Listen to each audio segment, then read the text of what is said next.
Welcome to UpThinking Finance, a podcast that offers a unique and discerning view of economics and financial planning. Here is your host, Emerson Fersch.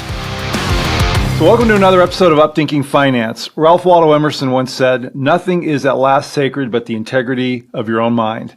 It's my pleasure today to have my friend coming back to us from Northern Ireland, Melissa Ciummei. She's an independent researcher and investor, and I think what makes her particularly unique is she has a degree in theology from Trinity University in Dublin. So, Melissa, welcome back. Good to see you. Good to see you again. It's hard to believe the last conversation we had on the podcast was literally August of last year. So it doesn't seem like it's been a year. Of course, we saw each other in May in California, but I guess that the first place I wanted to start was really, we did spend a lot of time on CBDCs, centralized digital currencies. And so maybe just an update on kind of where that has gone and whether it's progressed, whether it's stalling, where the tentacles are digging in. So, let's start there. Well, we've seen that it was a failure in Nigeria. So that's what they've launched. They've launched in a couple of places, but that's just putting out the failures to see. Now, there was an IMF paper that actually discussed how to get rid of cash, breaking through the zero lower bound. And one of the things that it recommended, it was, fee for withdrawal, remove physical cash, and prohibit storage. So what they attempted to do in Nigeria was remove the physical cash, and that was met with hostility, did not work. So other than that, there's nothing particularly being pushed out because they're just working. But what CBDC is programmable money. So it's a control mechanism. So it's not for me, it's weaponizing the medium of money. So it's everything that's good about fiat for us, which is actually very little, is being removed. So the anonymity is being removed, the autonomy is being removed. But that's the control mechanism. So this is programmable currency. But first you have to create a demand for a currency. So if they were to roll out, there was a report, McKinsey report from 2019, which suggested about the voluntary uptake of CBDC would be about 4 to 12%. Interesting that Stefan Aldrich also said the uptake for mRNA would be about 5%. So we've seen how they managed to coerce so many people into taking part in a clinical trial. So that was kind of around the same time. So they have to create a demand for this currency. So how can they create a demand for the currency? For me, they will more likely, they first of all have to get digital ID. So if they get you into a digital ID system, then that's all the information they need. So they have all the data on you. Then they can force you into creating the demand for the currency by possibly making you pay your taxes in CBDC. They will issue welfare in CBDC. That's going to be a great one because then that's also going to get the businesses on board if they want to make use of that transaction. Should commercial banks fail, which is quite likely, well, we know that commercial banks right now, it's not your money, it's a loan to the bank. You're an unsecured creditor. So people will naturally move to CBDC if it's perceived to be safer, and they could offer a higher interest rate. So they have to get demand from that. But in order for the totalitarian control that they want to enforce to be implemented, they need to get everybody on board with the digital ID. So before CBDC, in order for it to function as they want it to function, otherwise, why would we be even moving into CBDC? Why is there a need for, we already have a digital currency, so why are we moving into CBDC? For me, it's for taxation and tyranny. That's what it provides. That's what every revolution, the basis has been taxation and tyranny. And that tells you everything that then you need to know about government. So the government are just moving into another taxation and tyranny method. And CBDC combined with artificial intelligence, combined with you giving them all the data for digital ID, provides the perfect framework for, it's the ultimate prison, the ultimate tax prison for people to be in. So right now they're pushing for digital ID. They've got it in Australia. Their Labour Party are recently announcing it. You don't have to get it, but we've been in a position where you don't have to get it, but just only if you want to actually participate in society. Other than that, you don't have to get it. It's already running in India, have the Aadhaar card. Iran have biometric ID. In the Republic of Ireland, they have a public service card, which isn't fully biometric yet, but it's a short step. It's very much related to it. You have to have it in order to get your welfare. You have to have it in order to get a passport or driving license. So that's what they're going to absolutely be pushing between now and 2027. Ideally, the UN said they want everybody on it by 2025, but 2027 will be the last chance for everybody to be on board with that. When they get people on board with that, then it's game over. And for immigration, it's a great way to get people on board with it, with immigration.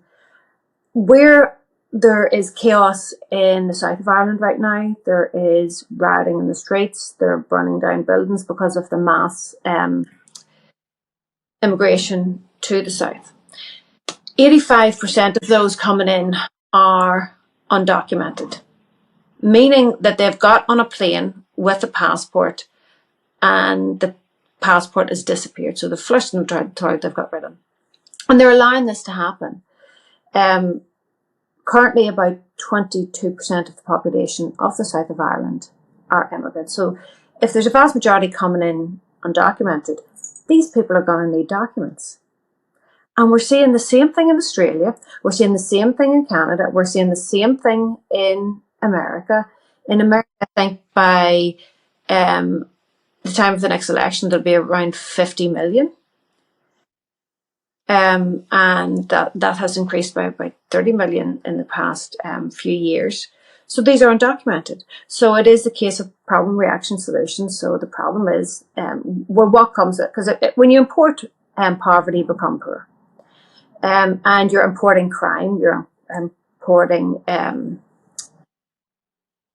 sexual assaults. In Sweden, there was a 359% rise in sexual assaults. We're seeing that in the south of Ireland, then just overall crime. And we're seeing gangs starting to form. I know in America, that's a huge problem with gangs. They're sending them out of prisons, they're sending them out of psychiatric wards. And these people are going to need, so that's the problem. The reaction from the people is, you need to do something about this. And the solution that will be offered is, well, listen, you need to, because on the Labour Party manifesto, it says the digital ID is to prove your identity. So now you need to prove who you are.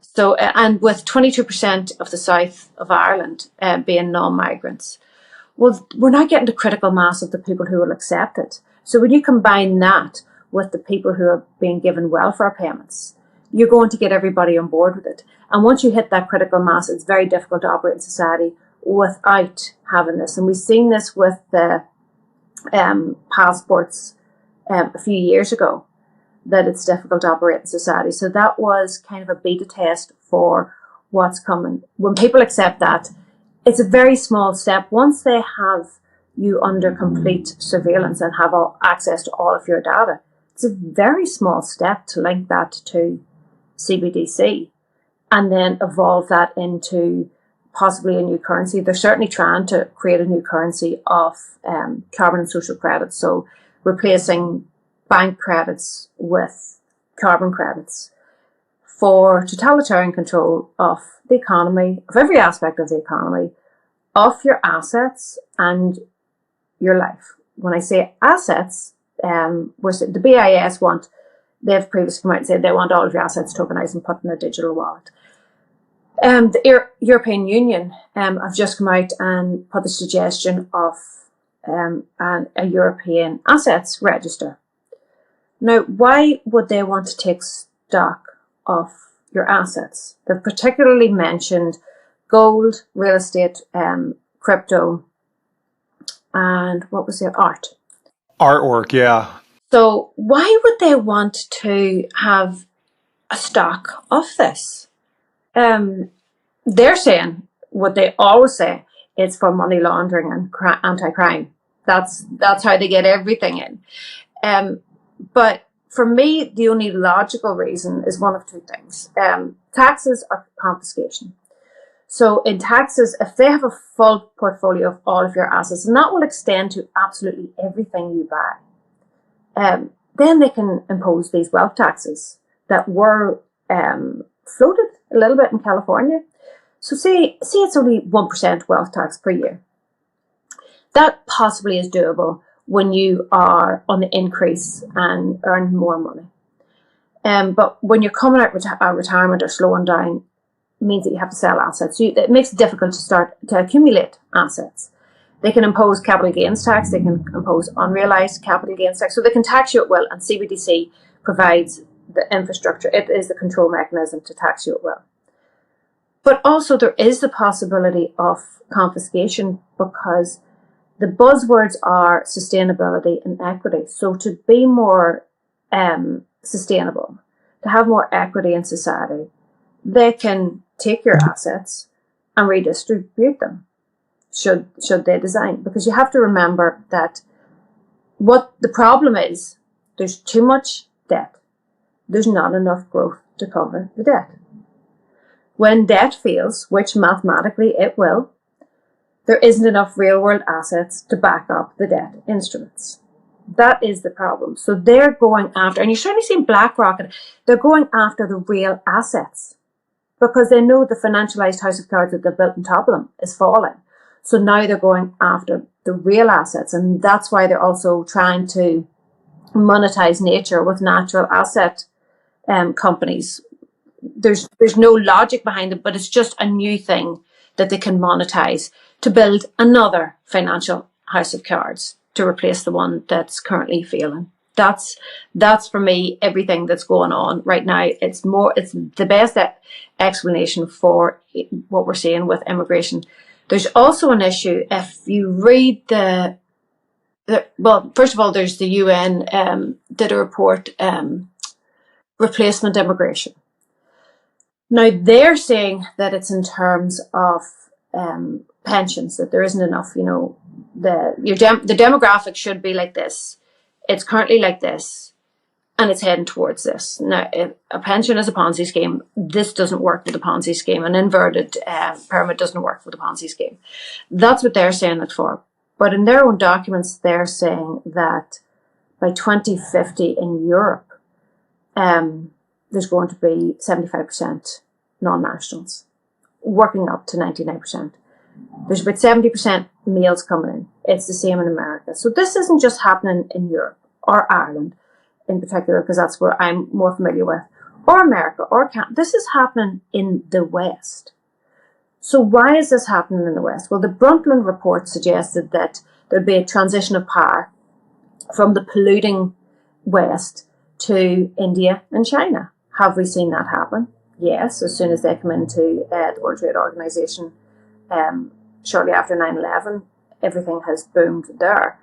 So there seems to be this transition, and they can use they account for 50%, currently 50% of global GDP and 50% of global population. When you throw them together and they create a new currency, it will crush us. So we're being pushed into dilution because they don't want patriotism. You can't have a one world government with strong patriotic nations. You have them bringing in the digital ID. So it's multifaceted. The benefits of this immigration is multifaceted for them. And if you have 1 billion people have no electricity. 2 billion people on top of that have spotty, intermittent electricity. 2 billion people in this world earn less than $2 a day. These people they're the producers. They're the ones that actually produce everything that we're buying. They're up and coming. They're creating middle classes within their own communities. And when you're up and coming, maybe if you're in India, you do want a little bit of air conditioning. That requires energy. So energy has to be budgeted as well. While there is an abundance of energy, we don't have the infrastructure to extract it and distribute it. So life is going to change very much for the West, whether we like it or not. Not necessarily a bad thing for me. I think the debt-based system required everyone to be consumers, because if you want more money, you have to have more debt. And debt brings money into existence. So we were encouraged to get into debt. It went beyond just your mortgage. It went into then your education, your car. Like when I was growing up, there's no such thing as a car loan. And it's down to now here, it's your washing machine, you're getting it in credit. If you buy a dress, you can get it in like 3 different installments. More and more creative ways to get you into debt to expand the economy. That has failed. But it's imploded under the weight of its own greed. And now the plan is to move into a new economy, because with demographic issues, there's less consumers. So to move into this new economy of the subscription economy. And that's where the sustainability comes in, that we'll take control of everything and then rent it back to you in order to be sustainable. But really you have total control over somebody, because when you own something, at least if I own my own home and I don't want to take a particular medicine or go along with a certain agenda, I can decide not to do that. If I don't own my home, it can be dictated to me. If you don't, we will evict you. So there is, in this drive, people need to be very, very careful of what's happening. Along with this portfolio of your assets, remember, governments currently they take about 70% conservatively of everything that you earn. And they're still legally insolvent. Right now they're going after, they're creating an income from inflation. So inflation at its core is a tax. They're taking about, if you have, just say 10,000 in your bank, they're taking about 5 to 10% of that every year. So that's just a direct transfer to the government. But they can't continue with that. So they're going to have to get more and more creative at getting things from you. With CBDC, they don't have to be creative. It's just a complete totalitarian control. So you're going to see them moving more towards, governments moving more towards taxation, and it'll be floated, tax the rich. It's never the rich that get taxed. The uber rich don't pay taxes, they pay politicians. The rich pay accountants. The middle earners, they're the ones that pay all the taxes, and then you have a dependent class below that. So you can only squeeze that so much before there's nothing left. So the head can only eat so much of the tail before it's gone. And that's the place that governments are in. So if they were to take control of your assets, or if they tax your assets possibly out of your ownership, or like what has happened with stocks, you have an entitlement rather than direct ownership. So you are owed it rather than actually owning it, because you're being told you will own nothing. But other than that, everything's great. Well, I'll tell you what. So because of our last conversation, now I do pay attention to the BIS annual report. Thanks, by the way, for that. But, you read this, right? And the editorial in the beginning is so far so good. And then, one little snippet out of there, which it kind of speaks to the whole theme of it. Inflation has declined substantially with little collateral damage so far. And they dissect all this stuff, but the one thing that doesn't get discussed at all is just this huge amount of debt that all these countries and these governments have, and what the impact is. I mean, it's like it doesn't exist and it's just business as usual. So I wasn't going to ask you this, but it kind of came up, and I'm curious because and I don't know if the populist is a word that's getting thrown out, but there's been a lot of pushback we've seen in Europe, in different countries with these elections. And Russell Napier, I've mentioned him before. He's down in Scotland, and he talks, he speaks to the economics of what's going on. And he cited a talk that Macron gave, I don't know when it was, probably 3 or 4 months ago, maybe 3 months ago.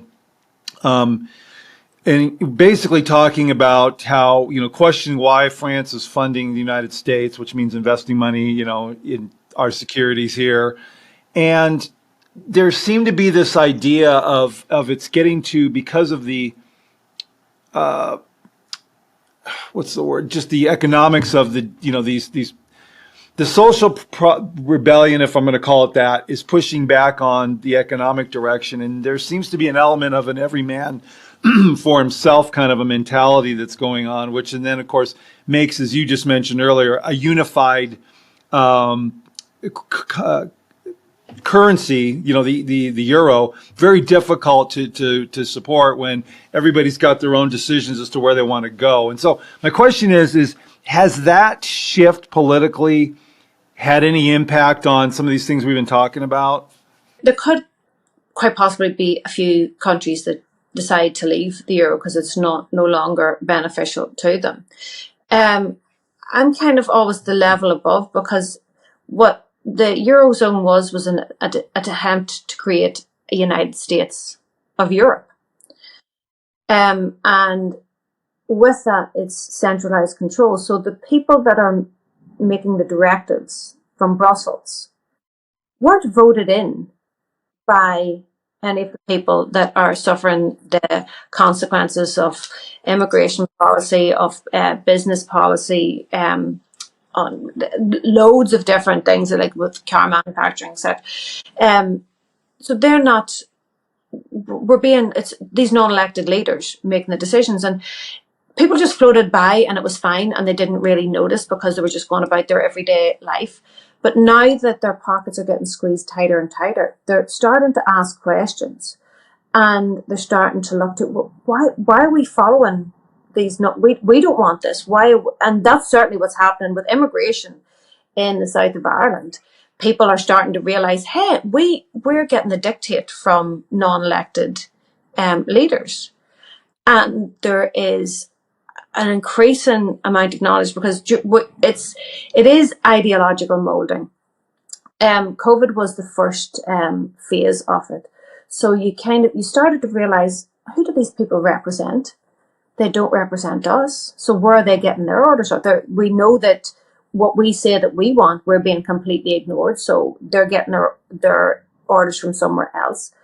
We've seen that the police aren't necessarily there to protect the people. They seem to be protecting those that are perpetuating this narrative. And more people are starting to look around and ask questions about what is going on. And that's my understanding. I know that there was pushback in Sweden as well. The French, protesting is, that's their national sport. They love it. They're very, very good at it. So, people are starting to wake up, and that's dangerous to this narrative. There's the thing that if they had have waited 20 years to get this in, people probably wouldn't have batted an eyelid, because they have conditioned our children to live their lives behind a screen. So even in the schools, they're bringing in, my son's whole schooling was iPad instead of books, which I despise, but there's no alternative to it. So they would have had them completely hooked up to the Internet of Things anyway, that, you scan, you use your phone for everything, you have no bank cards, anything like that. So they could have got this in. But why this big push to the end? And that's where I would be really suspicious that mathematically they know that this could break at any time. And everybody keeps, the question I get asked so much is like, well, what happens in the crash? Or what do we do to avoid it? There's people already working in different realms, particularly within finance, creating community currencies, that kind of thing. So there's no demand for them right now, but should there be a demand for them, they will start to appear.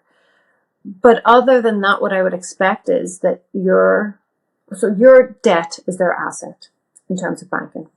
Your deposit is their liability. So your liability will then be just moved to the central bank. So it'll become a liability of the central bank.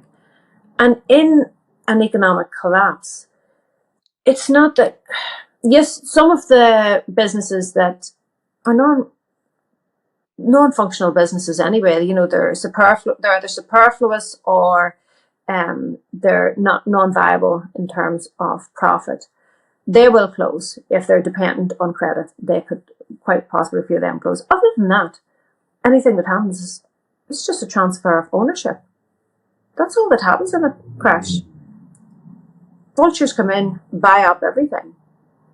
And we see BlackRock. Have you read Larry Fink's last letter to investors?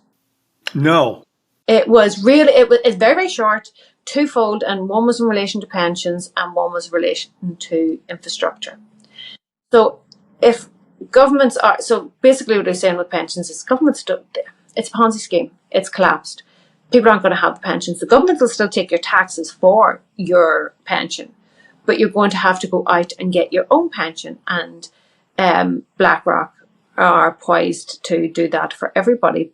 But this is the thing, we fund this beast. The BlackRock's funding comes from everyone's investment and pensions. They're also, the second part of it was in regards to infrastructure. Now, if you know that governments are insolvent, since 2008 in the UK, there's been no spending on infrastructure because they had to reduce their budget. So how do they do that? Yeah, they reduce the size of government. They're not willing to do that. They can take in more in taxes. They do that through indirect taxes because nobody likes income tax. So they just put up car tax, council tax, all the other taxes. And they've maximised on that. But they cut spending in infrastructure because with the UK, it's a circle. Half of that circle is between welfare, pensions, and healthcare. So that's what we're certainly going to see, a big reduction in those spend. But it comes to the point where you have private investors, and that's what the public-private partnership is about. Private investors coming in and buying up the infrastructure and, replacing the infrastructure, but they own the infrastructure. So now these mega corporations are owning your country, not you. And they have a say in it because the best example is to see we have to pay a road tax for the roads, but there's also tolls. And if you want to go on that road, which is the better road, you have to pay a toll. That's what these companies are planning to come in. And that's, for me, that was the crux of his letter. They're also kind of moving in towards this. They're still pushing the green agenda. They've pulled back a little bit because I think people are aware that the climate narrative is, well, there's two sides to it. So you need to be very careful when you're allowing a small group of people to make the decisions for everybody. You need to be damn sure that they're right. Because what if they're not? If they're pushing this narrative and doing what, all of this solar radiation management and cloud seeding, if they're doing all this, we need to be sure that they're right, because we've seen this happen before under Mao Zedong. What was it? Man must overcome nature or something like that. Man must conquer nature. And he had the 4 pest strategy. And he got everybody involved in it. That was the ideological molding. Even got children involved in it. Knocking sparrows out of nests. It was like rats, sparrows, flies. I can't remember. There was 4 anyway. That resulted in, because you were removing the natural predators, that resulted in up to 100 million people dying of starvation.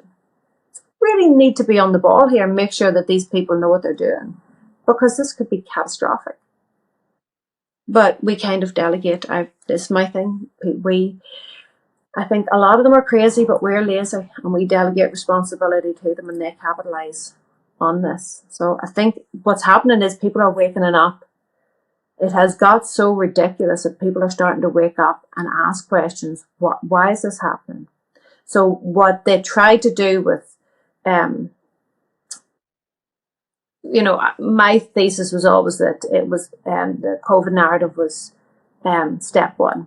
So if you can get somebody to agree with something that they know not to be true, first of all, you're humiliating yourself when you agree with something that's not true. So, and then you're more likely to go, you have the Ben Franklin effect, where if somebody asks for something small, they're more likely to accept something bigger. So within, let's say, 6-8 weeks. So, because there's a lot of people terrified, and we've seen the videos and all of that. So within 6-8 weeks, people knew, hey, what was happening in these videos, we're not seeing happening with our eyes. But you were paid to pretend. So you stayed at home and pretended because it was beneficial to you. And now there's the gender ideology, where, again, in order to be virtuous and in order to be kind, we're willing to pretend that a man can be a woman. Now, not dress like a woman, pretend to be a woman, because we have ladyboys in Thailand, and that's an acceptable part of their culture, but they're called ladyboys. They're not demanding to be called women. So that now that's something else that we're accepting that we know not to be true, but in order to be kind and virtuous, we'll go along with it. That's phase 2.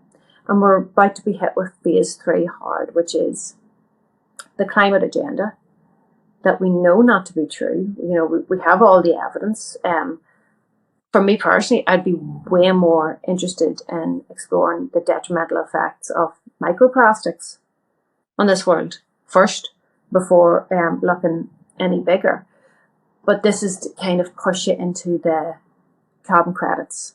This is where they want you to go. And so replacing, like I say, bank credits with carbon and social credits. So it's not about what you have, it's about what you're allowed to use in this world based on your credit score. You made a comment about the United States that I want to get back to before we're done. But so do you think there's any truth? Because there was this 2030 plan, which is what I've read about, and Donald Trump getting elected, at least from the perception on this side of the Atlantic, sped up the plan because he delayed it. He undid a lot of things, not part of the system. And so you see then, and you made a really good point about or you just alluded to it, there's a bit of a desperation. You talk about, like, you brought up this need to, the ability to finance anything. I mean, I bought a t-shirt for working out for $20, and I just thought of it when you were talking. There was an installment plan on a $20 t-shirt.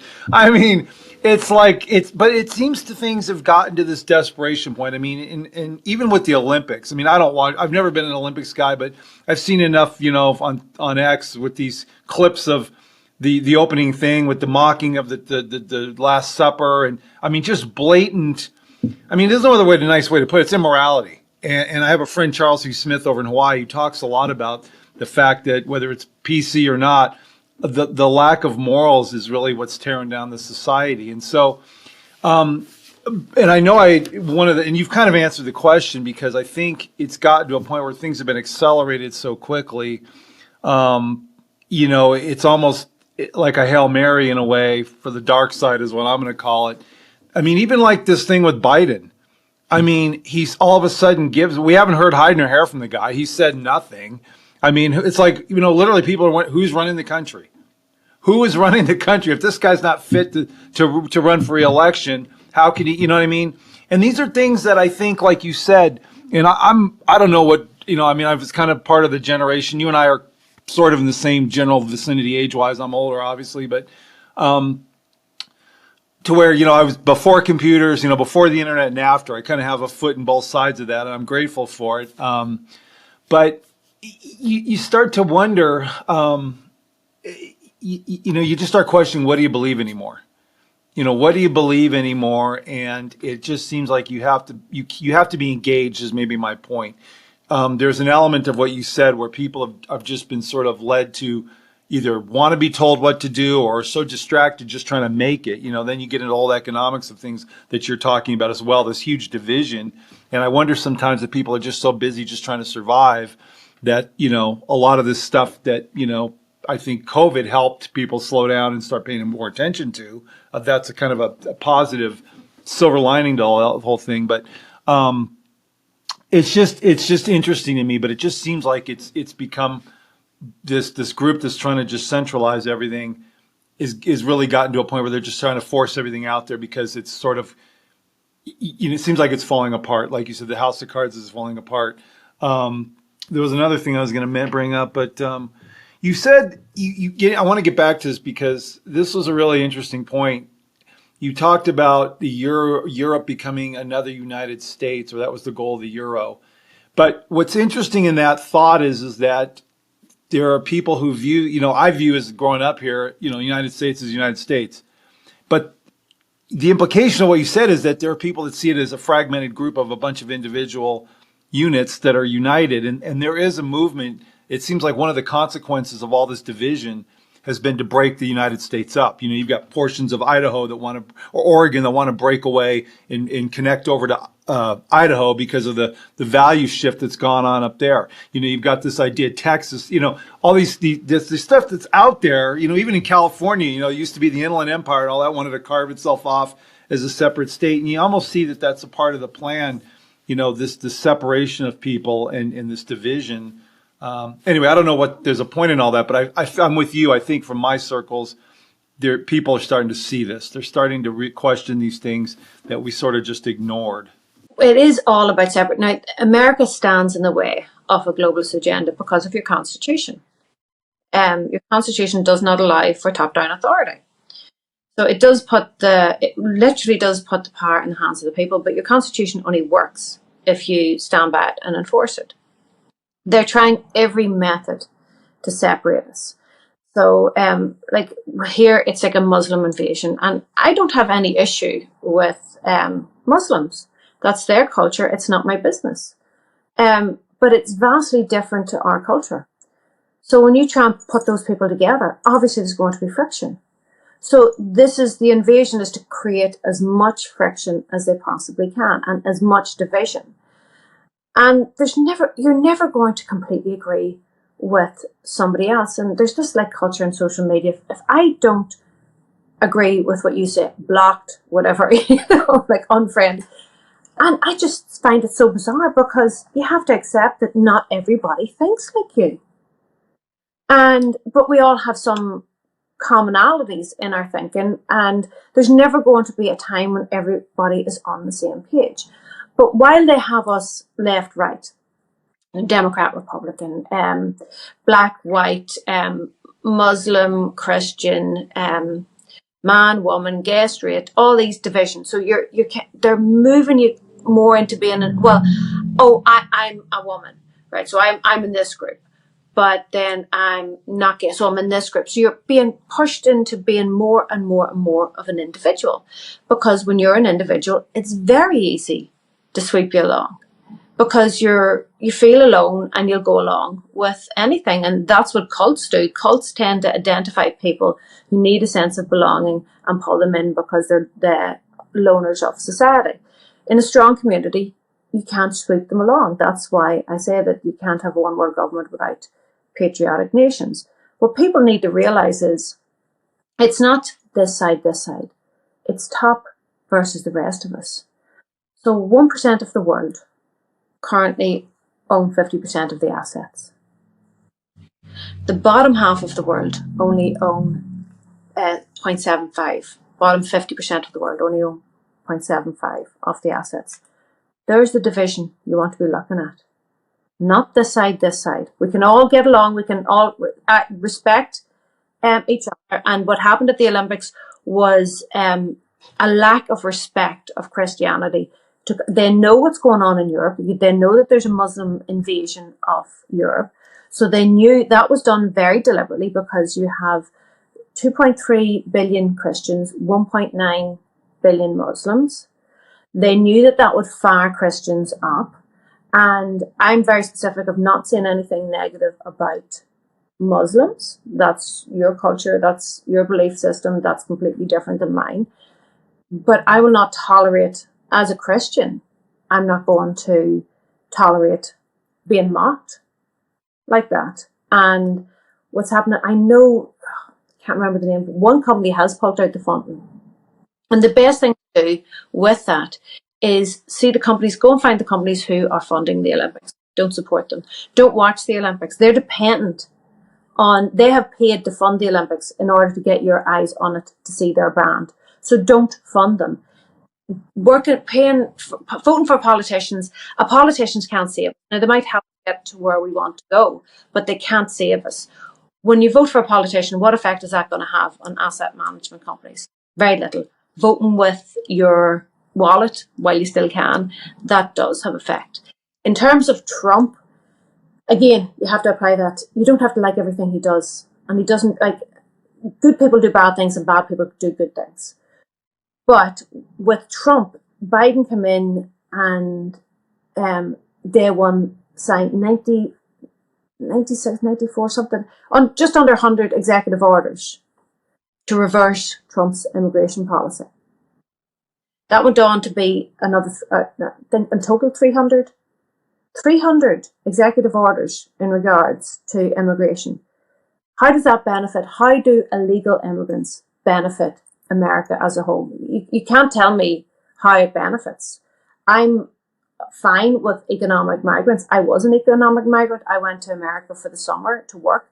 I had to have a J1 visa to do it. It was a student visa. So I don't see a problem with it. If you need more nurses, if you need more plumbers, whatever it is, economic migrants can be beneficial to a country.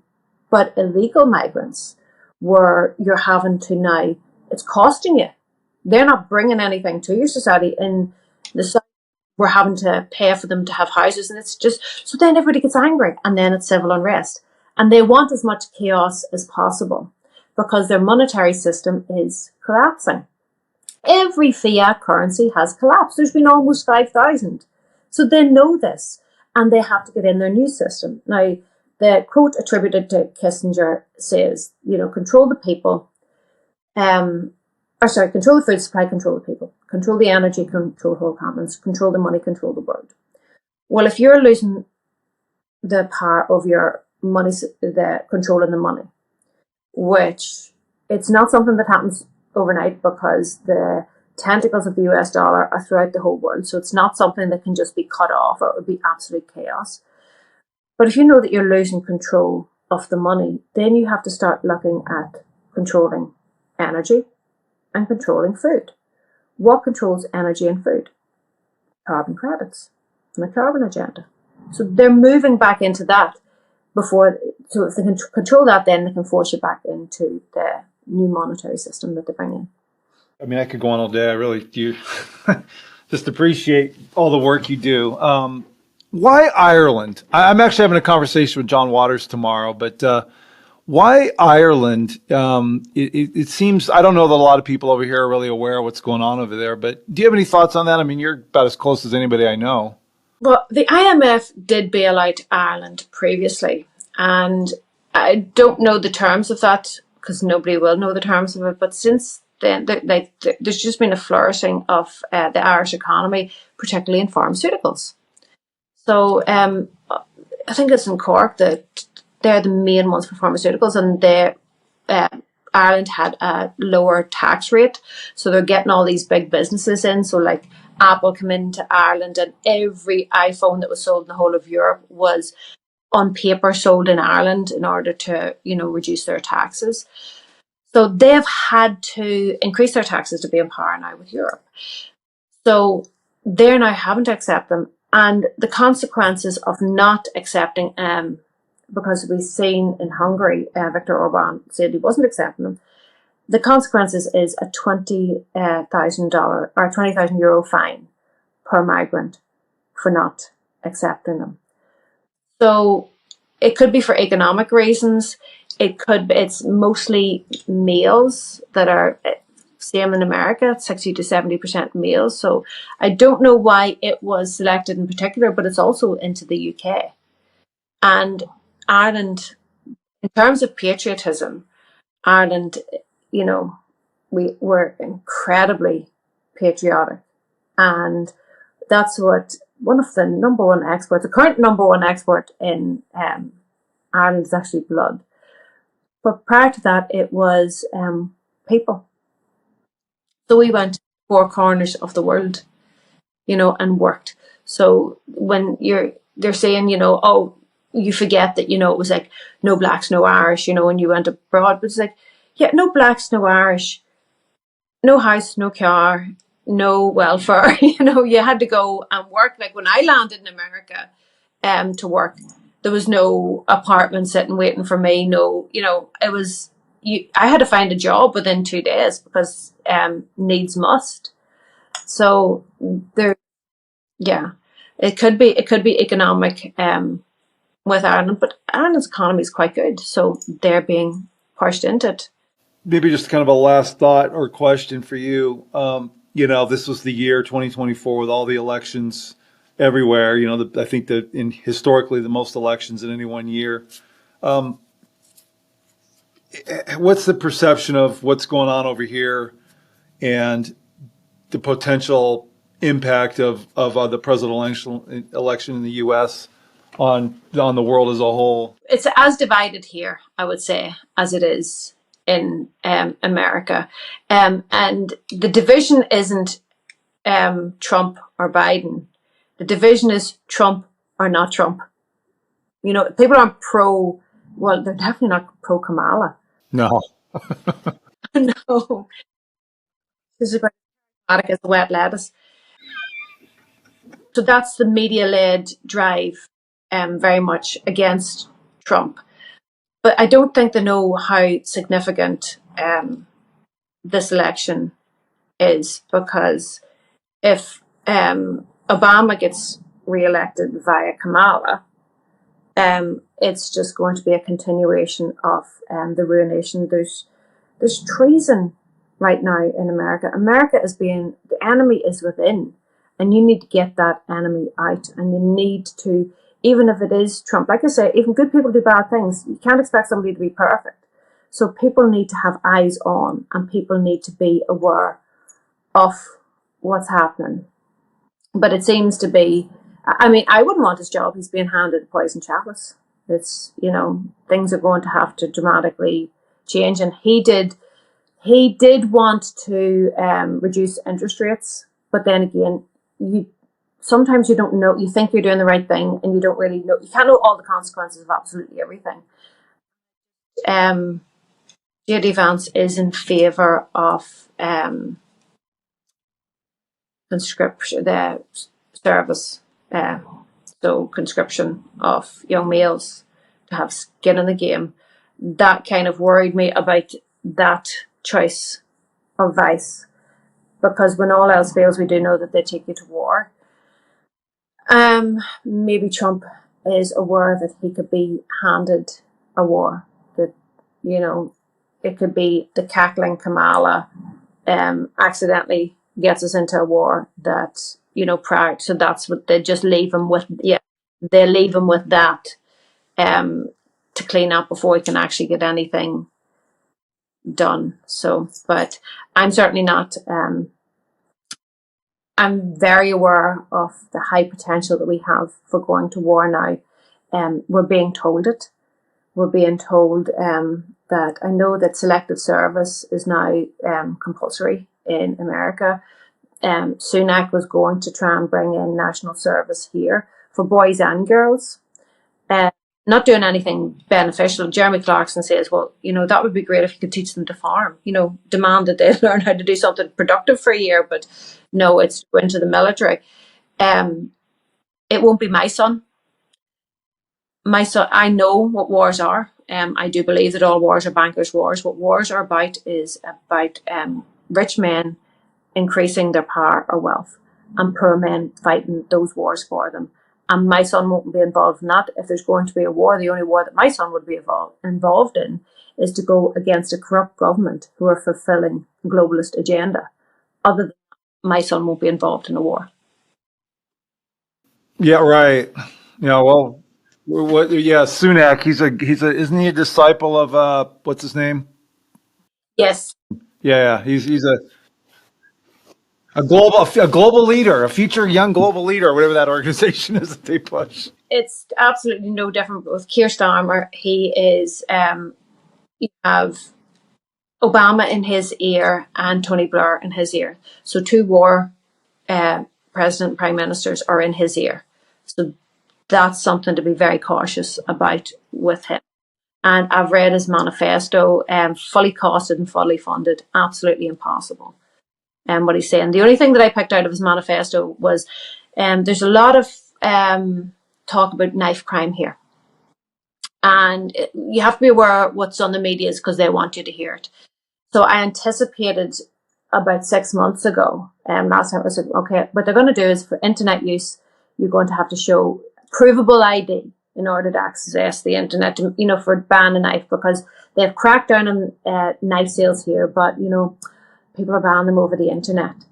And now that it has just come out that he said, that it's going to be ID for picking them up at the post office. So the next protocol is for ID for accessing the internet. And it's not hard to figure out, because if you go and read Identity in a Digital World, it's the 2018 Insight paper, WEF paper, they tell you it will be for internet use, government services, financial services. The current one in Labour is also to open a bank account. For access to travel, food, healthcare. We also have an Encompass program here that is digital for access to healthcare. So that's all that, if it doesn't work without digital ID. So all people have to do is absolutely reject digital ID. And what I've said is you really need to be careful because you're giving away this very personal data. I'm tackling a store here that's recording your face when you're just going about the store, because that's very sensitive data. Because I've been the victim of card fraud, and I had to reset my password. So it's fairly easy to do. It's a little bit of an inconvenience. You don't have a card for a week, okay, but I can't reset my fingerprint, my eyeball, or my face. So you really need to be careful before you give out this ID, because your whole identity could be hijacked. And how do you prove, if you're proving that you're you with your iris and they have hijacked that, now how do you prove that you're you? So any final thoughts, Melissa? I mean, I look around and I think there's layers you can dig into things. I have questions of why Vance is even involved. I mean, you can really start trying to analyze decisions and the whys, and, even the whole assassination attempt. I mean, there's more going on. I mean, how does that, to me, on one hand, you can look at it as, wow, that just tells you the state of affairs and how scared they are of a guy like Trump who's not owned getting into office. But then, but the other side of it is how can you ignore, I mean, how does that happen? The guy you know what I mean? If you're just like some person thinking, how does the Secret Service let a situation, right, I know. But this is my point. These are things that I think the average person just sort of took for granted, never thought twice about it. And then to start having it thrown in your face that, gosh, there may be something going on here that's inside. I mean, for anybody that's not really paying attention, and I still feel that there is, I probably shared this with you before. There's a difficulty for some, even now, to be able to go over that hump to think that the government's out to actually harm me. I know that sounds crazy, because to me, it's like, of course they are. They've been, and you start to connect all the dots and you go back in history. But I start thinking maybe the positive of this accelerated need to get this agenda moving forward is really exposing a lot of things that even kind of a person that doesn't want to go there can't ignore. Does that make sense how I'm saying that? Yeah, well, the reason people are waking up is bad people are actively bad, right? So they're consumed with it.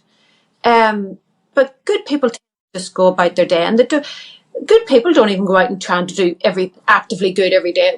We tend to be good and kind throughout the day. So you can't understand their mindset. So you can't get your head around, well, why would they be out to get us? But in terms of personality type, there's just a personality that's whole focus. There's people that need a sense of belonging. There's people that need love. There's people that need freedom. And there's people that need power. And they just are in that top quadrant of needing power. And they will do. And psychopaths, you've got about 3% of the world that are psychopaths. So that's a killer combination right up there. And they tend to, if you look at the data regarding psychopaths, most of your CEOs of businesses are, because they're incredibly charismatic, intelligent, and they tend to manipulate, get themselves into positions of power. That doesn't mean that they don't have function. They're incredibly good psychopaths. But you have to be aware that they can also be really bad. And to think that your government care about you, there's a particular personality type that wants the power and wants to be in government. And they're actually not the people that we want representing us at all, but they're the people that tend to get into those positions. So to think that everybody is on your side and a friend, they're not. We think that we're incredibly civilized. We think that we, are good people and a good society. Turn out the lights, shut the supermarkets for 6 weeks, and see how kind and civilized people really are. It's all just a veneer top. So that's what these people are. Some of them are genuinely trying to do good, but the most of them really don't care what position you're in. They're still going to be fine. They've themselves sorted, and they really don't care about other people. And that's something that good people don't get. I think that's the opportunity for what they don't understand about us is that we actually do care for other people. And I'm sure you've seen the videos. The people that have the least tend to give the most. There's people on the streets that if you sat down beside them and said, I'm hungry, would give you half of what they had. So maybe we should be more akin to those people than wanting to have all of the stuff. And that's how the consumer lifestyle, we're going to have to change whether we like it or not. It's game over for us with that. So we've got to get good with that and realize what your wealth really is. A couple of things. One, the CEO psychopath. Russell Napier brought that up. It was actually a book that did a study, and 1 out of 4, would qualify as a psychopath.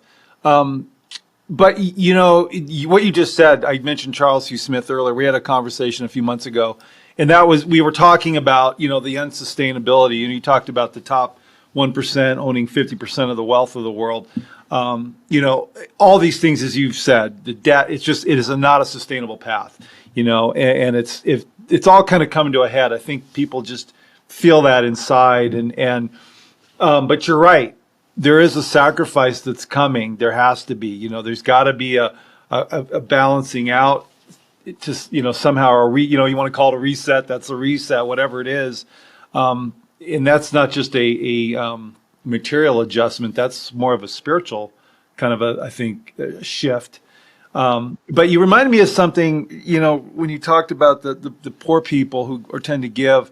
We used to do, when we were in California, we'd go up to Skid Row once a month with another church. And, because I never wanted to be the guy that was just writing a check, and doing my good. I mean, that's fine. But to really get a flavor of the suffering, we'd go up and at midnight, walk Skid Row with another church and talk to people in tents and bring hygiene kits and blankets and whatever.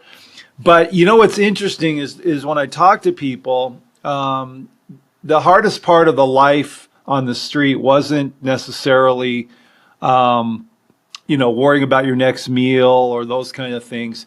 It was being ignored. It was the human connection. And you wouldn't think that, but that was a common thing, was just connecting with other people. And it sort of speaks to what you're saying, because all this separation, it's at the end of the day, we are all connected. And I think that is, if there's a place to put some hope, I think it's in that kind of humanity. Because, yeah, like you said, I mean, I remember those videos when the COVID happened. There was a couple in Australia that was buying up every last roll of toilet paper at the expense of, everybody else, in a panic. And but then you wonder, like you said earlier, too, it was, I mean, in my brain, those people were probably paid. They were probably paid to do that, to create a panic. You know what I mean? That's the thing. And so we're really left with our own discernment. I think the experiences we have in life prepare us to be able to kind of, and I think that's where it's come to me for the last few years now, is really I'm not really relying on what people, the authorities, the whatever tell me. How does it feel? Does it resonate with my own experience? I've spoke to you before about the spiritual bank balance and the financial bank balance, and both are very, very important. But what if you started telling your kids from as young as they were that you have to put into your spiritual bank balance? Did you put into your spiritual bank balance today? Did you do something kind? Did you say something kind? What if we started, because you can't help anybody without, I had this conversation with my daughter. I think she was about 9, and I had done something nice for somebody, and she goes, but that, it's not, because it feels good for you. And I'm like, well, it's winner chicken dinner then, isn't it? It's because you can't help somebody without helping yourself, but you can't hurt somebody without hurting yourself too. I do believe that we're all connected. We're all participating in creation right now. And that's quantum physics is now starting. You've seen the double slit experiment. Quantum physics is now starting to prove that we are all participating in creation. And if we came from that aspect, then maybe we would have a completely different way of being. And like I said, maybe it's time that we made the people sacred again, instead of the bottom line always being sacred, and we'd all have a better life experience. We don't need everything that we have. We've become so greedy. And that's what I think, is it Buffett or Charlie? I think it's Buffett that speaks of pretentious wealth. So it's not about greed. There's only a few people that are greedy. It's about envy. So we've more now than we've ever had. If you think about when you were a child, when your parents were children, they couldn't have dreamed of all of the luxuries and the benefits that we have to live in today. And still so many people aren't happy because it's never, but what do they have? So it's about pretentious wealth. It's just about being better than somebody else. And that's where I think that we need, that was harnessed for the debt-based economy, to just keep on wanting more. And it hasn't made us happy. Look at the antidepressant prescription, they're through the roof. So we can conclude it doesn't make us happy. So let's try something else. And when you went and helped those people, you felt your innate knowledge of yourself was that you did something good, and that's why you felt good. And maybe people should get their dopamine hits, their serotonin from that, rather than likes or cars or handbags. And there's nothing wrong with stuff. There's absolutely nothing wrong with it. It's just that it shouldn't be more important than people. And it never really would be, because if a tsunami came through and wiped out your house and your neighbour's house, you wouldn't be running into your house looking for your Louis Vuitton handbag. You'd be running in looking for your kids. You're making sure that your friends, your family, everybody in your neighbourhood was safe. And then the thing that most people will go for is photo albums. So let that tell you what's really important. Listen, Melissa, I appreciate you. It's just great having a conversation. And I think, again, silver linings of the way the world's accelerating and shifting is that, people like you are out there that do work, that do a lot of research, that have an educated opinion, and just bring another way of looking at things to others. And it's all, you said it when I first talked to you, the very first time we ever spoke last year. It's an information war. And I do feel like you said, that, it may be little pebbles in the water, but those ripples they keep going. They keep going and going and going, and you don't know who you're going to touch or how it's going to affect somebody or who's going to share. And not everybody sees things that way, but I appreciate that you do, and I really appreciate your time on a Sunday. So just thanks again, and I'd like to just commit you, if you can, let's hook up again in 6 months. I think it's going to be kind of interesting to see where we are at the beginning of the year. So yeah. So I think that'll be a perfect way to start 2025. But anyway, just say hi to Paul, and thank you for joining me again on UpThinking Finance. Thank you for inviting me.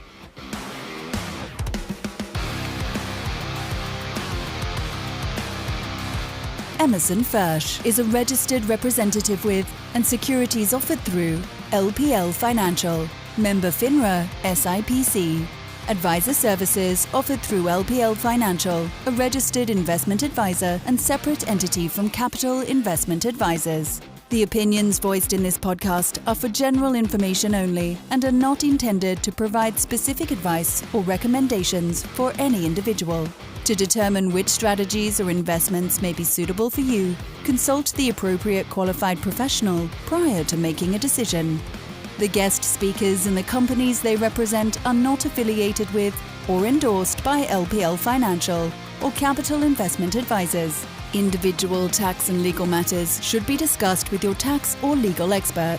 Economic forecasts set forth may not develop as predicted, and there can be no guarantee that strategies promoted will be successful. All performance referenced is historical and is no guarantee of future results. All indices are unmanaged and may not be invested into directly. There is no assurance that the techniques and strategies discussed are suitable for all investors or will yield positive outcomes. The purchase of certain securities may be required to affect some of the strategies. Investing involves risks, including possible loss of principal.